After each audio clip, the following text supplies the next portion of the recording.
ازيكم يا نصور، اخباركم ايه؟ النهارده ان شاء الله هيبقى فيديو سريع جدا بتكلم فيه عن التحديث الجديد لهامستر، وهتكلم برضه عن حاجه يمكن محدش خد باله منها ممكن تخسرك فلوسك وما تخلكش تسحب ولا دولار. فالفيديو بتاع النهارده على قد ما هو صغير على قد ما هو مهم، فلازم تكمله للاخر. بس قبل ما ابدا الفيديو احب اشكركم بجد على 1000 مشترك على اليوتيوب و1000 مشترك على التليجرام، بجد فرحتوني جدا وشكرا بجد لدعمكم، ويا رب اكون قد الثقه دي دايما. وانا وعدتكم ان شاء الله اول ما اوصل 1000 مشترك على التليجرام انا هعمل جروب للشات عشان نتناقش فيه كلنا، وانا فعلا قد وعدي وعملت جروب للشات. هتلاقي اللينك بتاعه تحت في الديسكريبشن. اول ما هينزل الفيديو ده هفتح الجروب على طول. وطبعا لو في حد عايز يكون ادمن معانا ويساعدنا في جروب الشات يتواصل معايا في الخاص، وده عشان نخلي الجروب مستقر وكله هدوء وامان. فقبل ما نبدا الفيديو ما تنساش تصلي على النبي وتنورنا في جروبات التليجرام. هتلاقي اللينك بتاعها تحت في الديسكريبشن، وهتلاقي برده اليوزر نيم بتاعي في التعليق المثبت في جروب التليجرام. لو عوزت اي حاجه خش كلمني وما تتكسفش مني، وانا لو اقدر اساعدك مش هتاخر عليك. وطبعا ما تنساش اللايك والسبسكرايب بتاعك هنا في اليوتيوب كمان، لان دي اكتر حاجه بتدعمني وبتحفزني اطلع الفيديو بالكواليتي اللي انت شايفها دي دلوقتي. والنهارده ان شاء الله هتكلم عن التحديث الجديد لهامستر كومبات.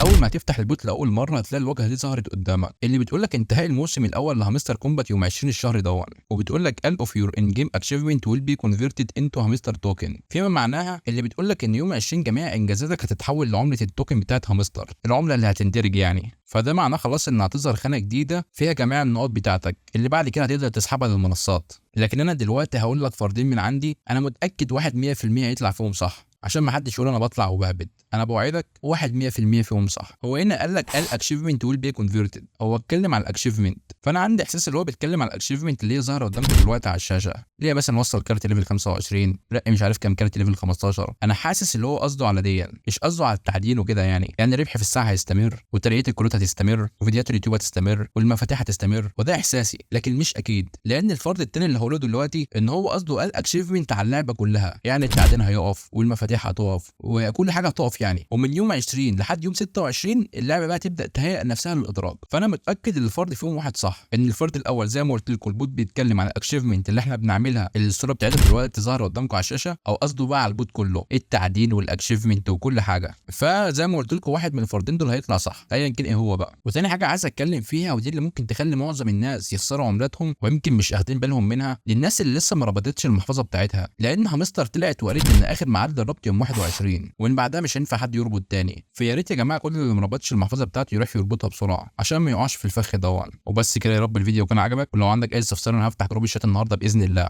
وبرضه لو عوزت اي حاجه مني هتلاقي برضه اليوزر نيم بتاعي في التعليق المثبت في التليجرام، واللي حابب برضه يكون ادمن يتواصل معايا. اشوفكم على خير الفيديو القادم.